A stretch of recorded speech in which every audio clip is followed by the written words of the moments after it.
Hello everyone, and welcome back to the Lord of the Rings, the Battle for Middle-earth 2. We're getting the Evil Hard speed run world record here, finally. It's been about 3 years since I started running these categories. Obviously you got the two easy categories and the two hard game categories, and yeah, it's taken me 3 years and about maybe only like a month of speed running.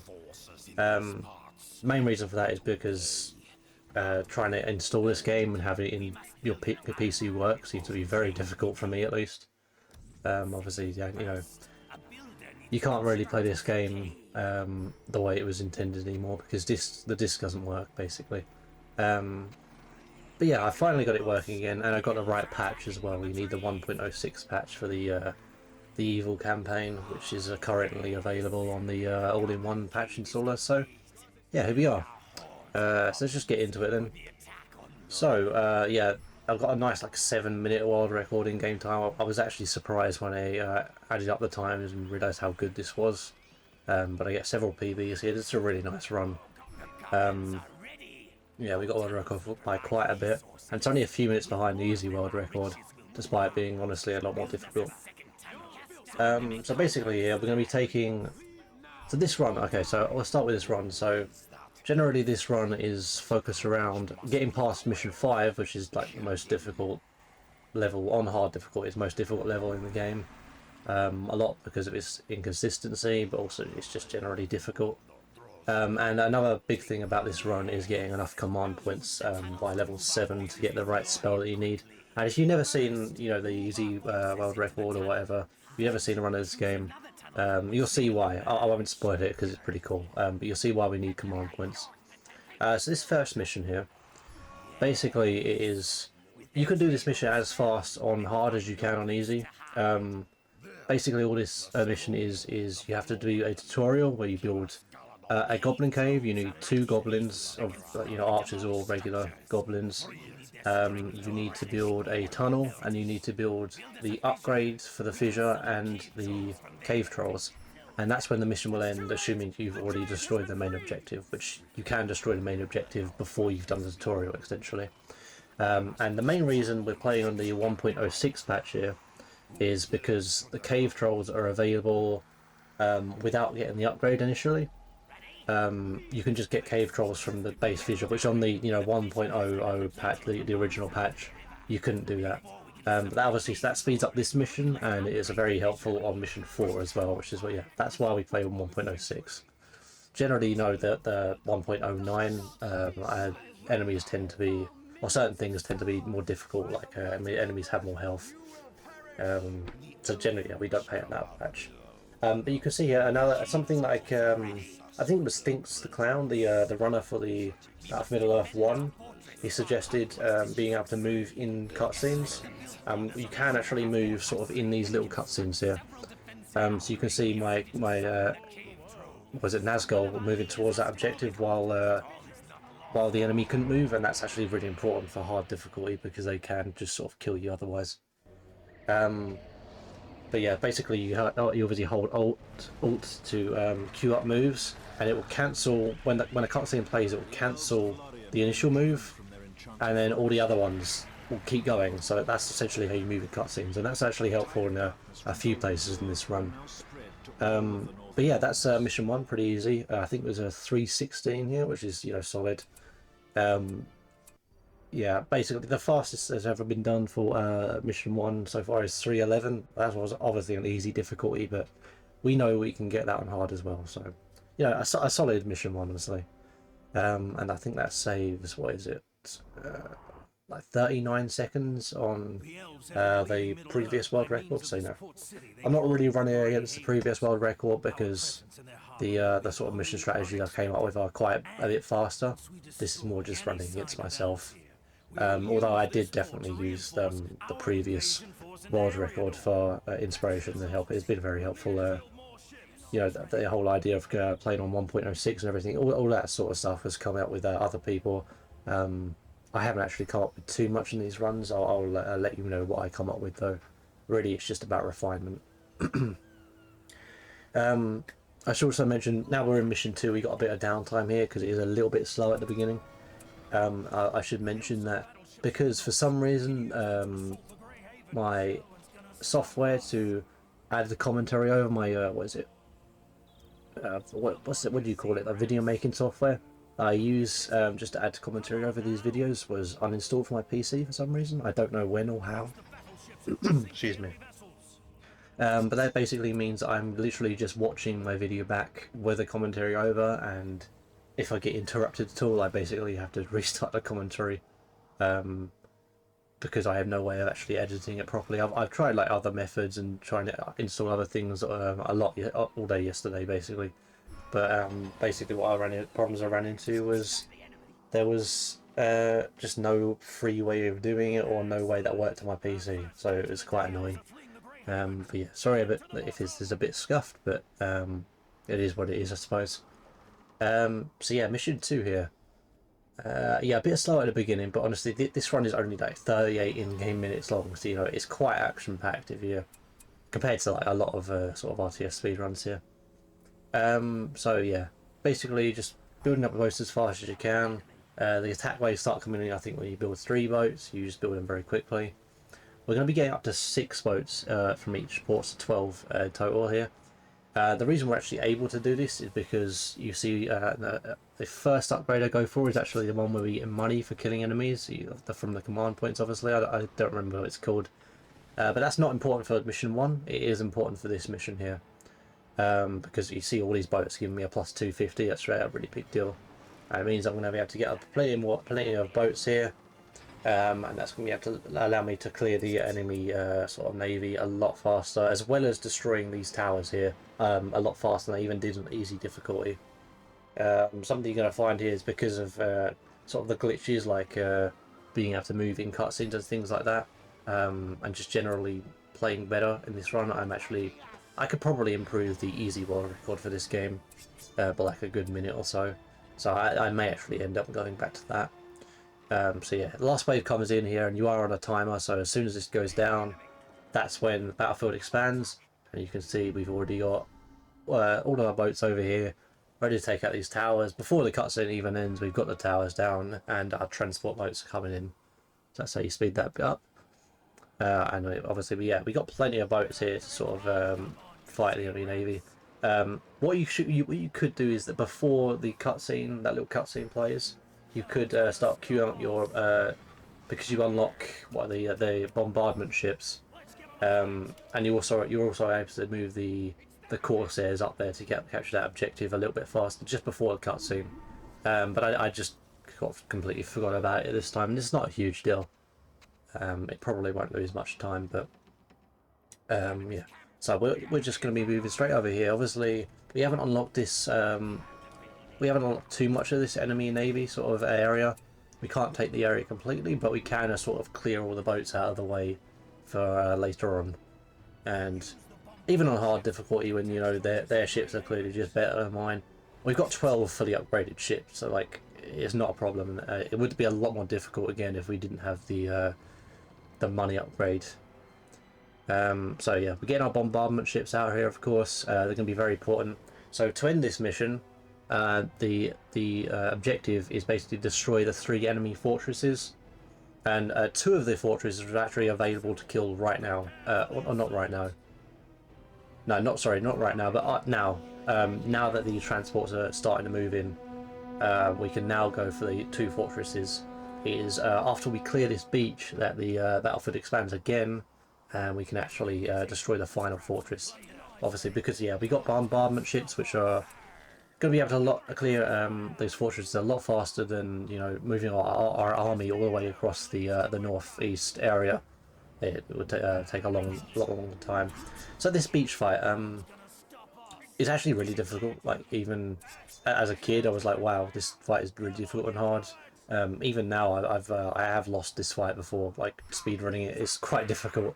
And the main things you got to think about is they expect you to use bombardment ships. They probably expect you to use ships.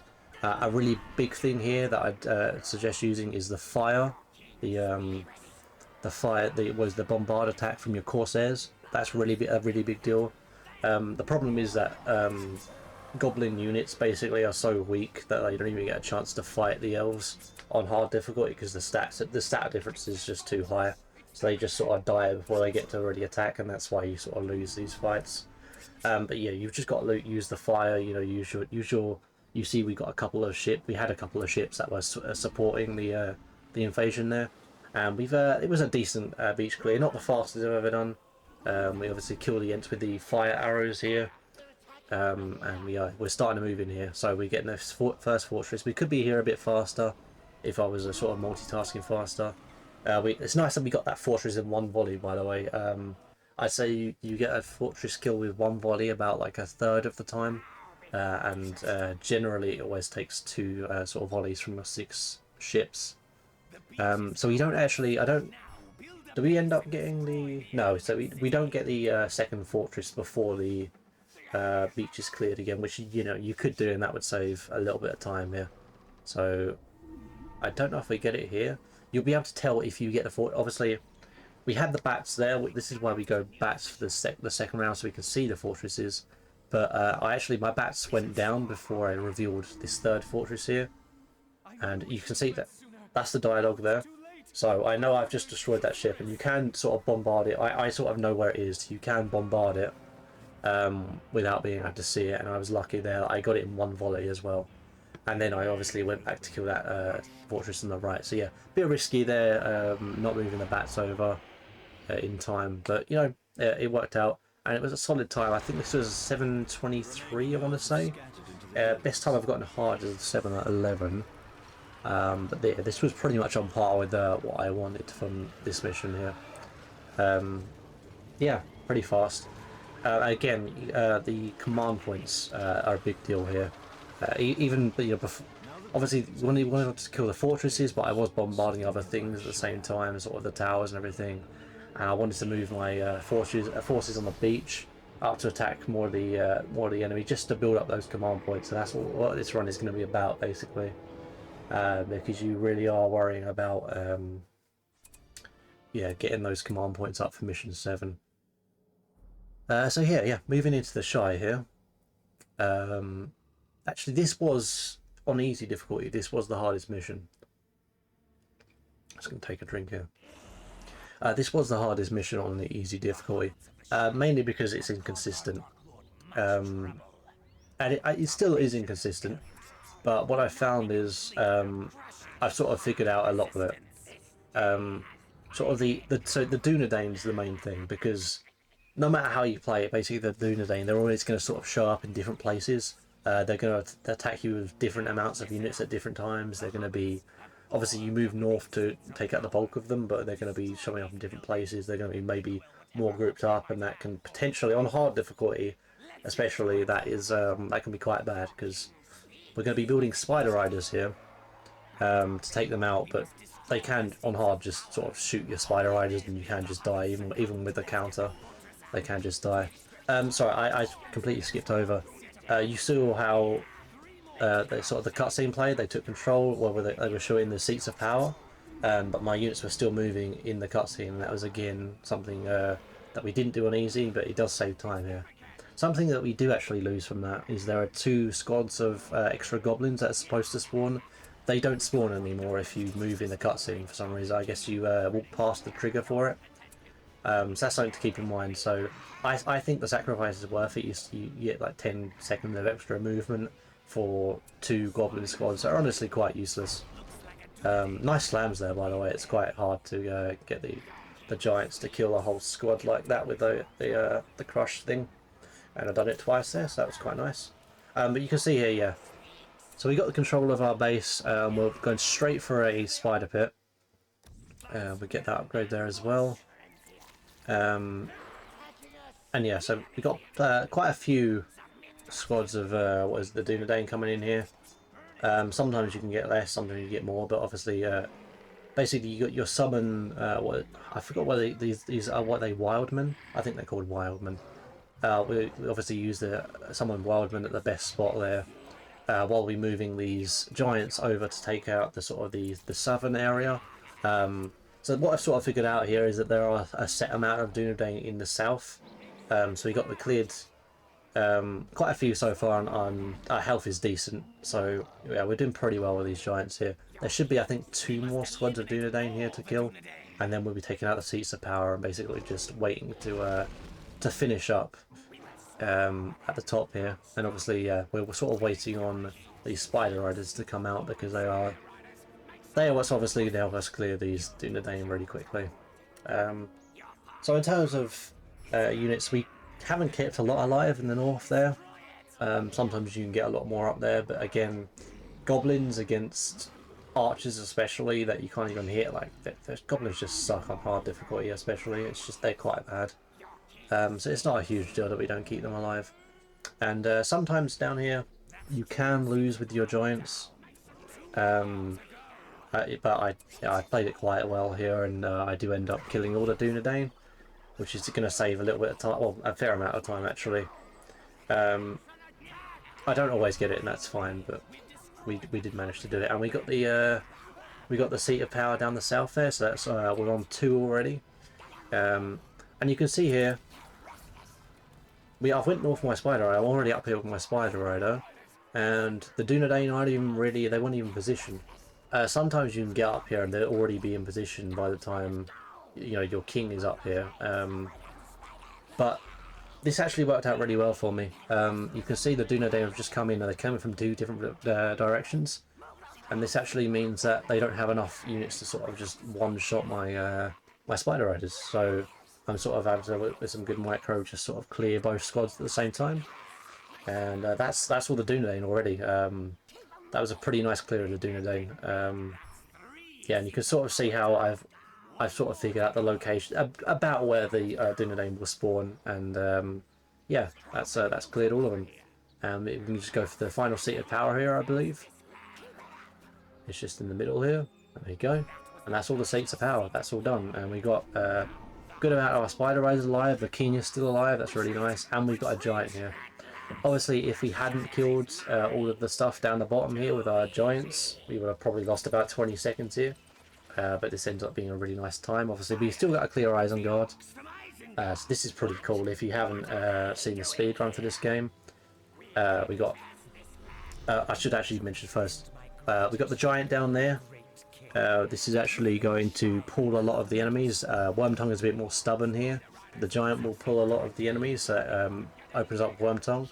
And if you don't know, the Isengard buildings only become, I think it's the fortress that becomes an objective once it's built, but if you kill Wormtongue before it's built, he's the objective. So you just kill Wormtongue and end the game. And that's it, pretty nice kill of Wormtongue there. And that ends up being a PB for this mission for me. I think this is a 525. Yeah, there it is. And yeah, just a really nice clear in general of that. Nothing really went wrong. Not even that much slower than my easy workup record, I don't think. I think like 20 seconds slower. It's pretty fast. Yeah, and they're just moving straight on to mission 4 here. Yeah, mission 4, another interesting one. This is one that I actually genuinely did come up with a different strategy for. Obviously, all of these other missions are just generally, I'm doing them faster, I'm sort of optimizing them a little bit, but this mission is a sort of a fairly different strategy. So, even on my easy difficulty, this is, I've revamped the strategy because I'm guessing, yeah, previous record holder just didn't think of it. So, we do the same thing here, is we go with our wildman, we go straight to the back of the base. We take out the 2 objectives at the back of the enemy base here, which is obviously the hammer and the main citadel in the middle there. But we have to do it differently and hard because our units will not survive. If we go for the citadel first, which we did on easy, our units won't survive. They'll just get killed by the dwarves on hard difficulty. So we go for the hammer first, which is completely undefended initially.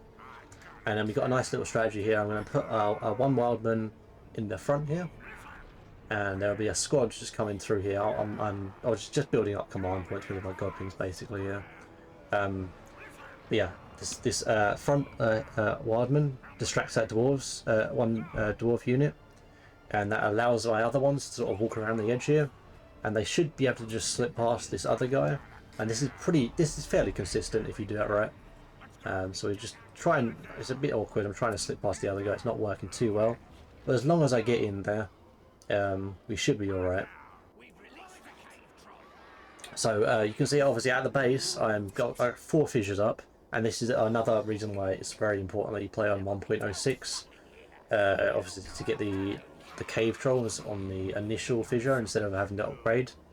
And the citadel does go down here. Obviously our units are pretty low, but basically here we're just looking to distract the wildmen.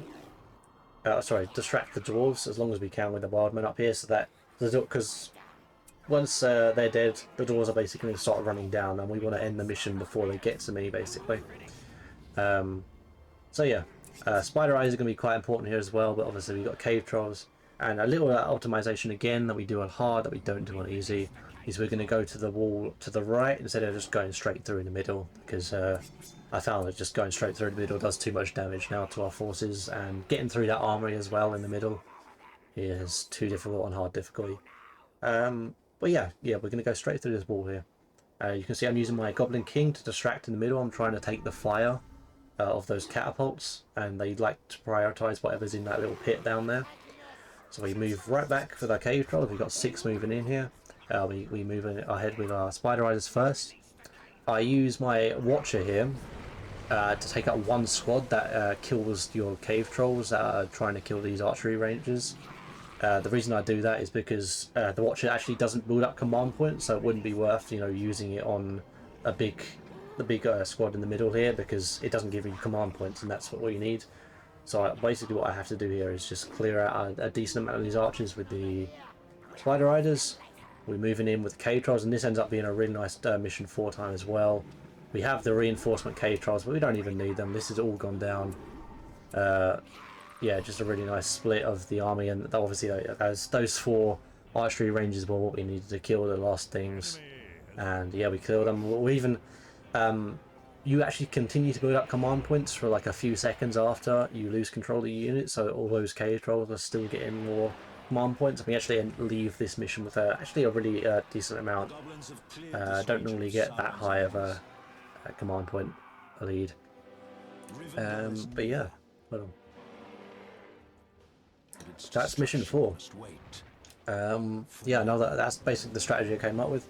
I think the previous world record basically, what did he do? He sort of basically fought his way through the middle, and then ran spider riders to kill those final objectives at the back. But yeah, basically by being able to take it out with wildmen, it's just it makes that a lot easier and a lot faster. And 354 there, which is another PB. So yeah, this was just a really good run for me. Yeah, mission 5 here though.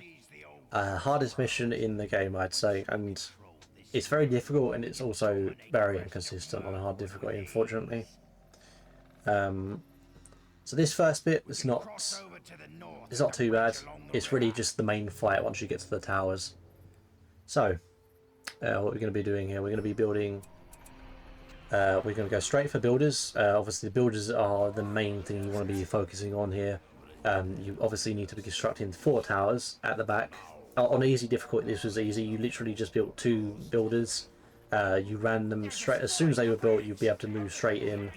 And then the last builder would obviously capture the closest tower, and it would basically land at a 5-minute 28-second time every time if you got it right. And that was just the mission. It was quite easy.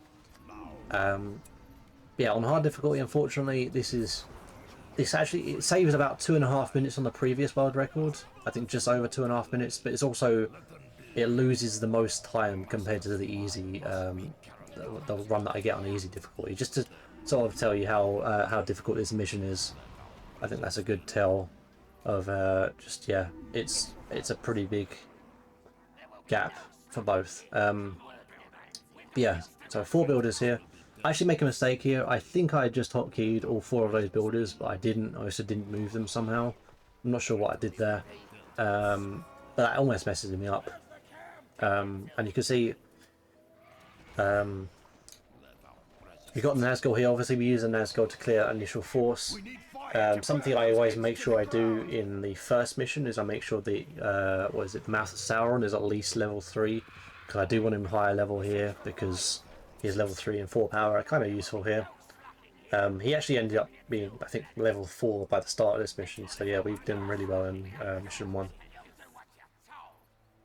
But yeah, anyway, so if you move Shelob up here, obviously there's a bunch of what is it, spiderlings that come under your control once Shelob gets up there. So that's what we did here.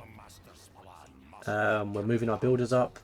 Obviously they are a bit slow because I mishotkeyd them, and yeah, so that's the 6th builder right there. On builder 6 is when you go in. We want Mouth of Sauron in the front because he has a lot more health than the other Nazgul. Yeah, this is it. So this is the difficult part that doesn't always work, basically. So initially we go in. There's a ton of archers here, and we're basically just gonna be eliminating a handful of squads. Basically, what we want to be doing here is pulling as many archers as we can in this initial attack. Obviously, wouldn't have to do this easy, but they just have too much health. Oh, I mean, they're just too much damage, and there's too many of them, so you have to sort of pull back for the first run here. And again, good timing is always on the 6th builder build. That's when you go in. That's sort of how I've learned it, and that's what works. Okay, so we wait a second. I'm moving Mouth Sauron back so he doesn't take the fire this time. Obviously, he's very low at this point. And yeah, we're moving in with everything here. On the second run through here, obviously we've pulled the archers, so they're generally a lot closer now. Makes it a lot harder to ram. Now we move in the Wildmen. I sort of bunched them up so they can destroy this barracks a lot faster. Then we move the Watcher in. I actually make a little bit of a mistake here. I should have moved the builders in before placing the Watcher down. That's sort of how I've learned it, because essentially the builders need to get up there, but by the time the Watcher goes down, so they can get their towers up before they get killed. You'll see that in a moment. So yeah, builders coming in here. I've got to prioritize. I've got to get them up there. I actually get distracted here because that Archer squad scared me. If they went for my builders, that would just be over. Fortunately, they're not prioritizing them. Obviously, we got our Nazgul up there. The first wave always comes into that left-hand tower location. They always try and build a tower there initially, so you can always predict that. So we got 2 builders up here. Fortunately, my Wildmen have had some really nice sort of RNG here. They've killed the barracks, and they've even come close to killing that what is it, the horse pen, whatever it's called. So yeah, we clear out that tower there with our Nazgul. We get the tower up there, and I think everything's building now. This ends up being a PB, a 7:53 time. So I know I got everything up fairly quickly, despite some honestly mishaps with the builders. There's a few mistakes I make here with the builders. Yeah, so you can also predict that this bottom right hand tower is the first tower they send an attack wave on. So you can sort of predict that. You can have some more units standing around for that. So when our builders come up, we obviously immediately start building a second tower. Unfortunately, we've got some archers here that are really bullying our builders. And you can see here that I've actually been building towers outside of the required locations. And there's a very good reason for that. It's these ends right here. They come in and they try to go straight for the top right tower, and they will just annihilate it. But if you build towers closer, they'll go for those instead, and that's basically what we do here. We just keep building towers, they knock them down, build another tower.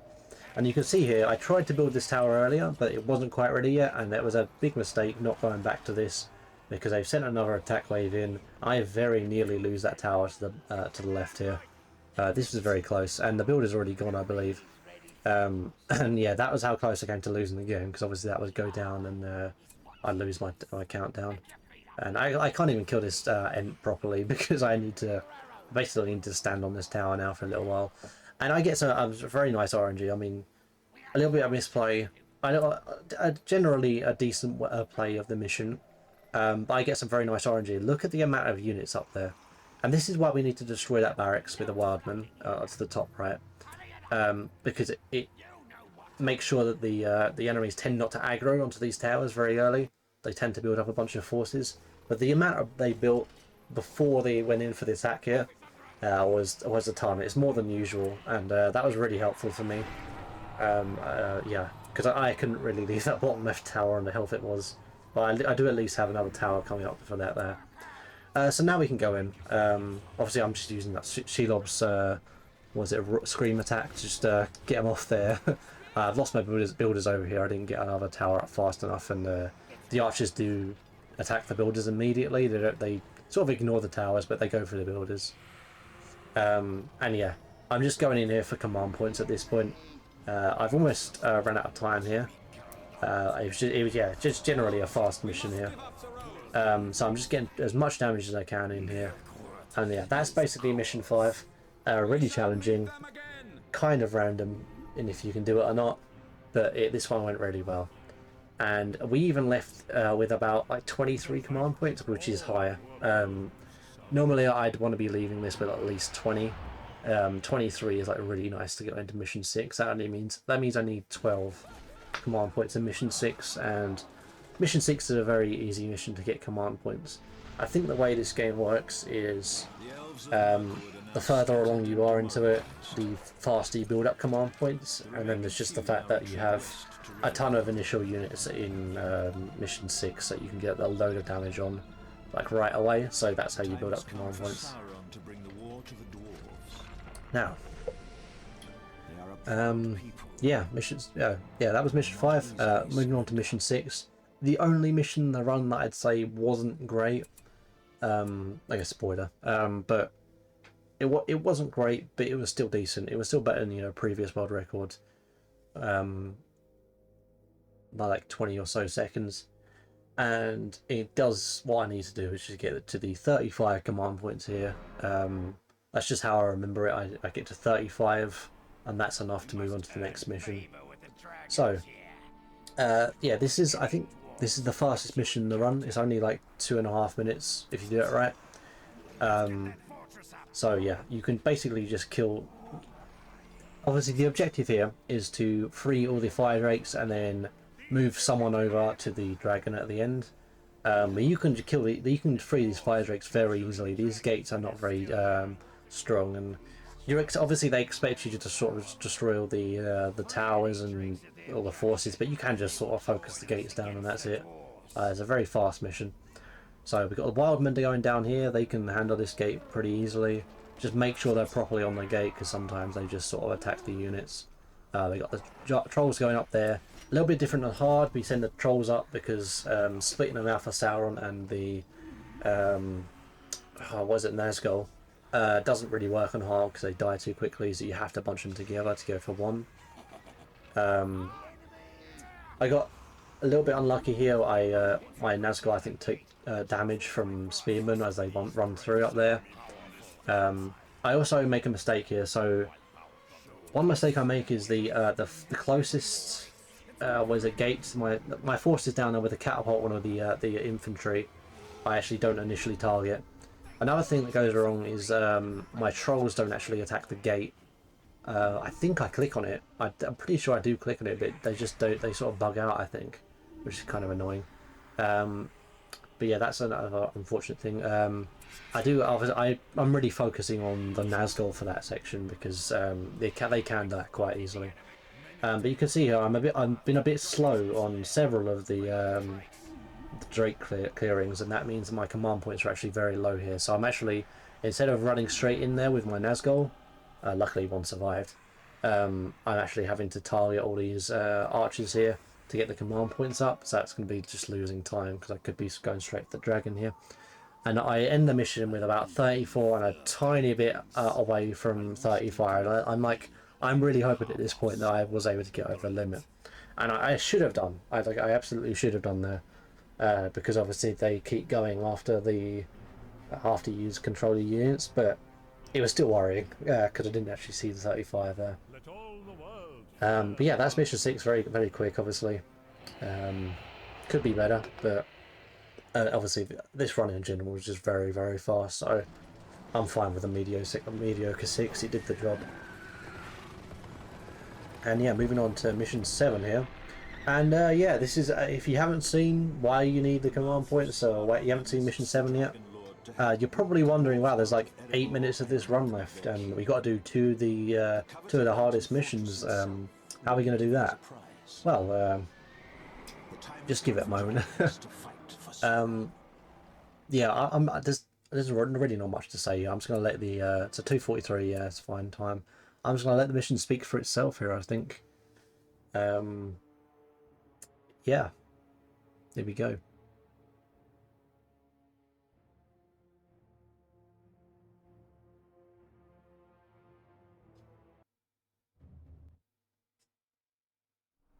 And we do get the 35 there. Just about.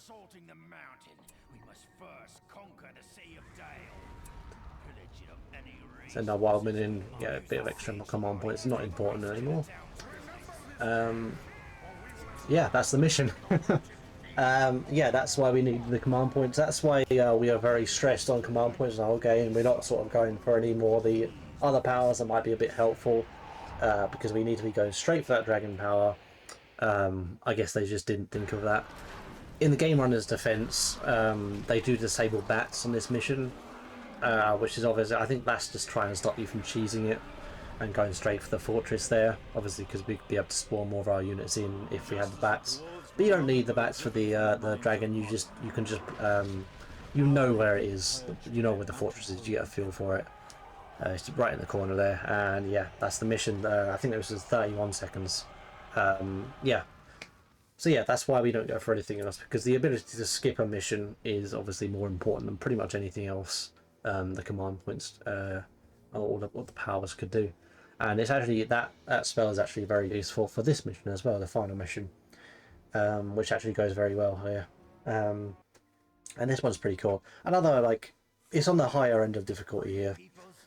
I always like this because if you have any kind of zoom out mod, you can just see that the that little what is it, Sauron area is covered in grass. Yeah, so this mission fairly challenging, but it's not that bad. I mean, this game generally isn't as difficult as the other games I play. So when I say it's difficult, it's not that difficult. I get it, you know, most of the time. It's not too bad. Yeah, so we're going straight for a fissure here again. Not for cave trolls this time. We're going to be going straight into the into attack these enemies. I'm definitely going to be watching my king's health here, because I do want to keep him alive for the time being. I go for a second tunnel here, just because we end up needing. It gives us more money basically. Ends up paying for itself. We make sure we use the. I don't know what the spell is called, but it makes one of those tunnels to the left there and make a lot more money for the time being, and that's also quite important. So essentially, this mission here, the objective here is to kill the 2 fortresses and the main fortress in Rivendell, the one right in the corner, the main Rivendell Citadel fortress, whatever you want to call it. That's basically the objective here. Best way to do that. Oh, and we need to get through quite a powerful gate with some towers as well. Best way to do that, of course, is Giants, the siege unit. Very nice siege unit actually, especially compared to like Mordor catapults, which are quite terrible. I don't know why they're so bad, to be honest. But yeah, they're really just not a very good unit compared to the Giants. But yeah, you can see what we've done here. We're going to go on easy difficulty. We could have sent the builder, but he doesn't really survive to get up there in time. We send the Goblin King instead, and that actually summons the Dunedain to come and destroy us, which doesn't sound like a good idea, but it actually is a good idea, and you'll see why in a moment. Glorfindel always goes for the Goblin King here, by the way. His horse units will go for your units, but he for some reason just likes to target the Goblin King, so you can snipe him quick. And yeah, so kept him alive as well, which is quite nice. Don't need to at this point, but it's nice to have him, of course. Something we're doing here is actually building up towers. One of the reasons for this is that building towers, building or moving anything next to this sort of river up the top there, bugs out the enemy elf archers that are on this behind the sort of on the bridge by the gate, and they can just run straight into your base and try and attack you, which is kind of what we want, because we want to be getting them out of the way. But obviously it's also useful for the Dunedain here. So yeah, summon the Dunedain. Obviously it triggers our Nazgul to come in and support us.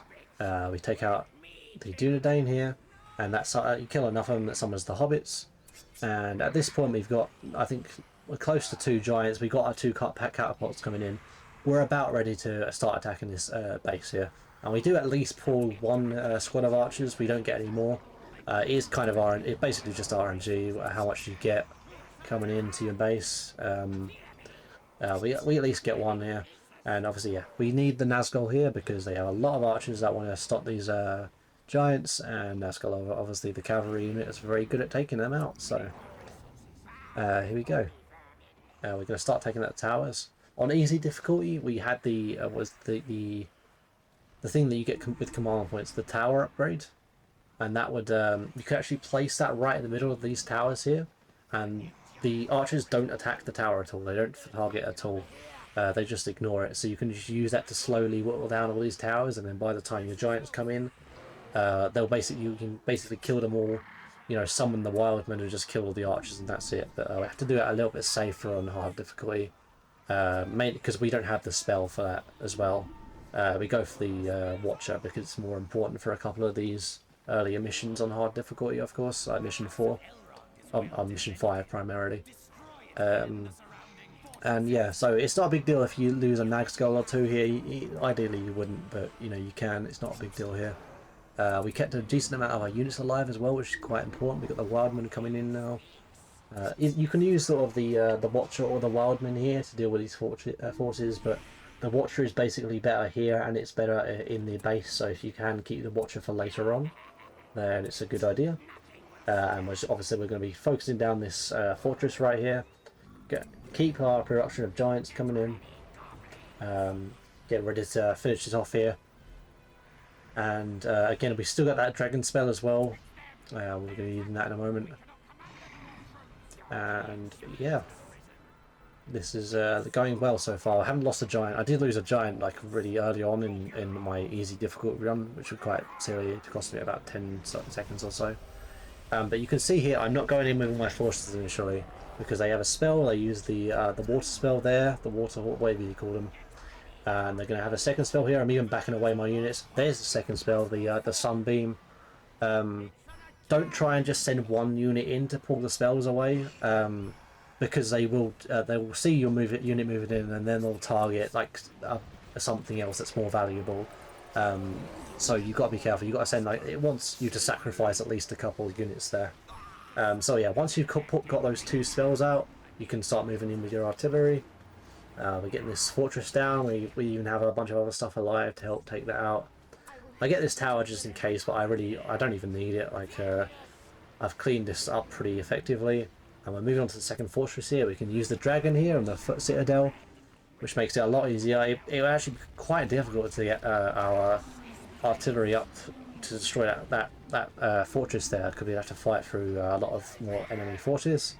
But the dragon obviously helps us out with that, and we destroy the tower there, and that's it. That's the mission.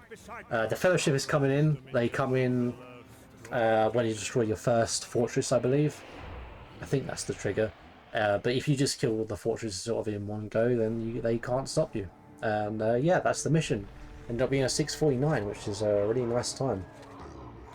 A total of 37 minutes and 54 seconds in game time, which is absolutely ridiculous. That's about 7 minutes faster than the previous world record, and that's just a crazy time for a hard difficulty run as well. But yeah, that's just this category, this campaign in general is just a very fast one. So it's yeah, it works out quite nice. And I definitely got some ideas for the easy campaign again, I've said, so I may be going back to that. You might be seeing some of that. I might try and shave like a minute off of that. But yeah, anyway, thanks for watching this run. Sorry, the commentary was sort of a one take. I probably wasn't great, but I did my best. I think I got out all the information I wanted to get out, so yeah, thanks for watching. I hope you enjoyed. Obviously there's a no commentary version if I had to watch that. I probably should have said that at the beginning. I don't know if I did.